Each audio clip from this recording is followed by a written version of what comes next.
Most people imagine Indian reservations as tucked away slices of heaven. Maybe some pocketed oases of vibrant greens and flowing water in what is otherwise a wasteland. Those people are wrong. It's like, you're out of here. You're nothing. You're wrong. The Navajo reservation is as sandy and barren as the rest of the desert. And at 22,475 miles, it's neither green nor fun size. It's not small, it's fun sized. Not that I hate it. Yeah, the way you're talking about it doesn't seem so much that you'll like it either. The miles of faded highway road speed past me, blending together with the sand that stretches out to far off ridged mountains. Like there's a rhythm to it all. Behind me, Marina still stretched out on the fold-out bed, cuddling the pillow, a substitute for a blanket that's long since fallen off her bed. But my brain just immediately went to full fart. I'm sorry. My old gym clothes are a little small for her, the shorts only reaching halfway down her thighs. But hey, I ain't complaining. Trust me, I like what I see. Soon we're rolling into the town, its jagged namesakes peeking over the horizon. Shiprock. The town itself is typical for this desert. Nothing fancy like a high-rise. It's just a whole lot of plain shacks sitting on top of gravel, painted worn browns and beiges. For behind me, there's a light, almost fluffy yawn. I wonder how that bundle of joy handles mornings. Now I'm gonna say this right now, I don't remember which voices I gave to each character, so I'm sorry. Morning. Oh yeah, they voice acted, so I didn't even give them voices. Oh hey, you're finally awake. She yawns again and thumps back against the bed. Guess she's not a morning person. And there's still some coffee in the... Oh wow, is that Shiprock? Not a morning person. Right in the face. I take it back. Marina rushes behind me and grabs the back of the seats, her eyes sparkling like a vampire in the... Oh wait, no. That's just bad. It's huge! I can't believe we can see it from so far away! On closer inspection, my clothes are way too tight on her. My poor shirt is being stretched to its limit. It doesn't look like it. If you're going to draw it that way, it doesn't look like that much. She has somewhat of her stomach showing, but the shirt seems like it still has room. Whatever. Of course, this doesn't seem to bother her at all. I don't know if I'm more embarrassed for myself or for her. Well, we have to get moving now, so go get dressed or whatever. Sure thing. She scampers off to the back, finally giving me room to breathe as I make my way to the driver's seat. Until I accidentally glance at the rearview mirror. In the middle of the motorhome, Marina slips out of her pajamas and into her regular clothes. Geez, the bathroom is right there. I adjust the mirror and try my hardest to stay focused on anything else I can look at. Aw, we didn't get to see. Fully dressed, Marina pops back up beside me and settles in the passenger seat. The desolate road continues until suddenly, as if out of nowhere, we're greeted by a line of cars, RVs, buses, and every other kind of vehicle under this blazing sun, all lumped together, stacked one on top of the other, side by side, and every single one blasting their horns. What the... I don't hear any horns. What you talking about? It's blasting. Whoa, you think this is because of the treasure? I love how every time they move, the seatbelt sort of like fades out then fades in. I grit my teeth and flop back in my seat. I can only pray that these are tourists, and I was the only one dumb enough to humor this scam. We're soon assimilated into the traffic jam. Slowly, the motorhome inches forward, but when we finally reach the front, a whole new monster awaits us. Laid out on the dirt, barely in the shadow of the looming mountain, is a giant cluster that can only be described as such. Campers, tents, tarps, booths, you name it. A chaotic horde of people crowded around the entire unorganized mess. I cringe at the very sight of it. I'm in hell. Well, it's not cold, so you can't be in hell. Or at least not the ninth ring. Marina pushes her face against the window in awe of the sheer insanity. I don't think I've seen this many people since the concert. Oh god, she's going to break from the overstimulation. A choir of horns serenade us from behind. Groaning, I put forward and squeeze the motorhome into the nearest available space, stuffed tightly between everything else. Backing out is gonna be a real pain. Well, what are we waiting for? Let's go find that treasure. She is very optimistic. Marina sits up and nearly leaps out to the car, but I grab her wrist and pull her back into her seat. Just hold on a second. Her enthusiasm fades. Oh, that's right. You were only going to drop me off and leave. Sorry, but I'm gonna stick around a bit longer. For real? Aww, she has a heart. She starts sniffling. Actually, I'm feeling some tears. Give me a second. Oh my gosh, why am I crying? Probably because it's warm in my room. You're so nice to me, Amber. I think I might cry.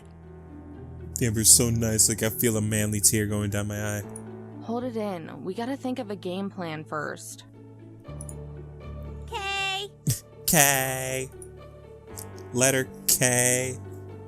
Marina returns to her usual happy-go-lucky self while I grimace at the chaos outside. If I suspect my disbelief and assume the treasure is real, where would we even start? I'm gonna guess it's going to be on the northern side of the mountain, but that's just me. We don't even have any equipment.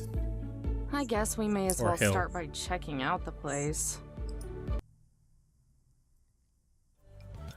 I am the first to make my way out into the sea of people. My nose is assaulted with smells of campfires and BO masked in suntan lotion. Smells like tourist, alright. Marina finishes her run around the motorhome and huddles close to me, her eyes so wide with wonder, but far less gung-ho than before. The two of us make our way through this makeshift campground, following a guardrail that's been set up to separate the visitors from the rock. All the while we pass different scenes, staring at all sorts of people. A news anchor elbowing nosy hecklers out of the way while she tries to report. Men on top of motorhomes and lawn chairs strumming away on guitars. Even vendors have set up shop here, selling over-ripened fruit from their booths. Marina's speechless, looking on in overwhelmed curiosity and hovering so close I keep tripping over her. I'm half expecting her to grab onto one of my belt loops. I'm surprised. I pegged her to be pretty good with crowds. Please stay behind the guardrail! I repeat, please stay behind the guardrail! I can just imagine in somebody's house, they have a microphone. They got a megaphone. No boom mic whatsoever. And just screamed into that thing, and then proceeded to have their next door neighbors shouting at them like, "The hell you talking about the guardrail? I'm gonna beat you up, mother." A booming voice shouts over the crackling of a megaphone. Pushing through the crowd, we've shoved into a part of the crowd that's mobbing by an opening in the guardrail. They're barred from advancing by a lone man standing on top of a folding chair and clutching his megaphone like a shotgun. I can just imagine that. I will press the really loud button if you get any Hey, get out of here! Stay behind the guardrail. Please be considerate of Navajo land.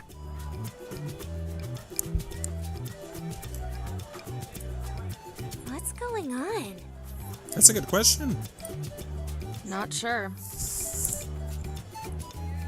I think. The sun reflects off the truck behind it. I squint my eyes at the words printed on its side.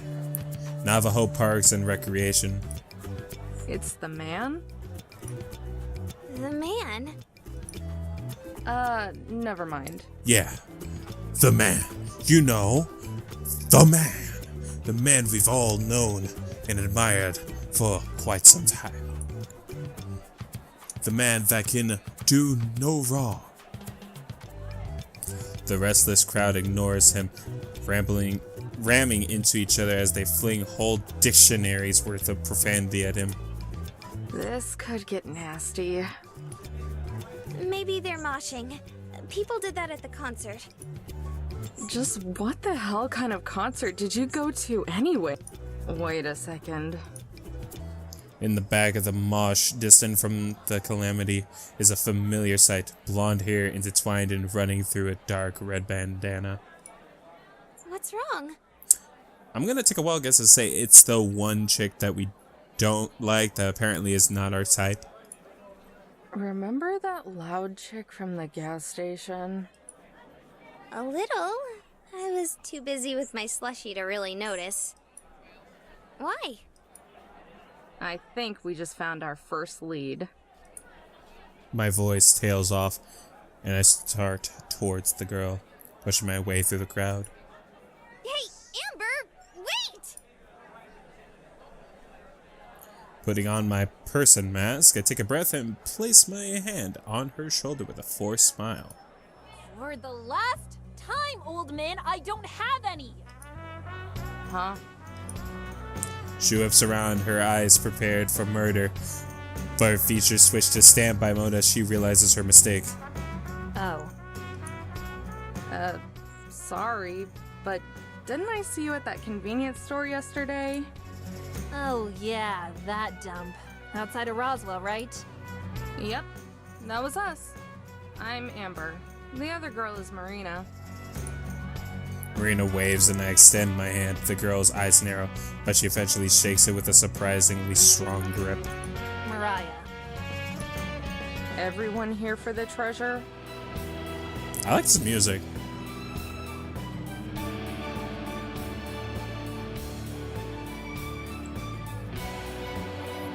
Sorry, I had to jam to this a little bit.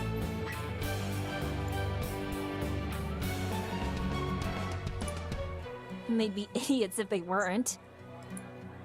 Hey, what do you know? You were right, Amber. You say that like it's a good thing. You guys here for the gold too? Not sure why else somebody would come out. She looks over to the scenery. She looks over the scenery and wrinkles her nose. To this place. The ray of sunshine next to me is looking for the gold. I'm just the ride. Step away from the guardrail! You're all getting out of hand! The horde presses in. Yelling grows louder. You aren't getting through, so I don't even know why. A canopy flies through the air and cracks him on the forehead, the liquid running down his face. Oh, come on! Navajo Parks and Recreation. They are trying to keep well-meaning treasure hunters from carving up the rock because of its religious significance. Doesn't surprise me. This is a four-corner state, so there's lots of stuff like that out here. I think it's sweet that they're trying to protect big ol' Shippy. Maria stares at her, as if questioning her entire existence. But it's a rock. So? It's only good for postcards and carving big monuments. Why is it such a big deal if people want to look for treasure up there? Well, it's not gonna make much of a difference either way. Why's that? You a non-believer? No, I'm just not a sucker. That's not very nice, Amber. Well, it's true. It's obvious that this is just an elaborate scam and everyone got ripped off. Before I finish my sentence, a cocky, overgrown smile makes its way onto Maria's face, oozing with snide confidence. What if I told you I could prove the treasure is real? I'd say you're full of it. Does that mean the treasure's real? Like, honest to goodness real? Overwhelmed with excitement, Maria springs up and down, all while Maria gets a smug nod. Mm-hmm. Yeah, right. Oh, ye of little faith. I said I could prove it, didn't I? And how exactly are you gonna do that? Come back to my base full of highly trained elite treasure hunters. Then I'll show you. Elite what now? Highly trained elite treasure hunters. Now I know what you're thinking, that I'm zooming this in. No, the game is zooming it in themselves. I like how they're trying to emphasize this. Highly trained elite treasure hunters. Let me say it again. Highly trained elite treasure hunters. Did you get that? Let me try one more time. I'm just kidding, no. Right. Thanks, but no thanks. We'll pass. What? But why? Well, because... You said we needed a game plan, right? This is the best chance we have right now. A terrifying amount of determination emanates from her as she forces an unwavering stare on me. Her gaze intensifies. I look down at my dusty shoes and finally give in. Jeez, if it'll make you that happy, I'll do it. I like Marina. She's nice and cute. She's cute. Look at her. Look at that face. It's adorable. She's really damn determined. I'll give her that much. I'm not sure I could have said no. But this better be legit, you hear? I point to Maria. I'm not in the mood to be jerked around today. Yeah, I'll keep my word. Hey! Stop it! We look back to the crowd. The guardrails have toppled over and the crowd surged toward the man. I'm warning you! Stay back! I have a megaphone! The crowd circles in around the chair and topples it over. The man crashes down with it. We should probably scram. Way ahead of you.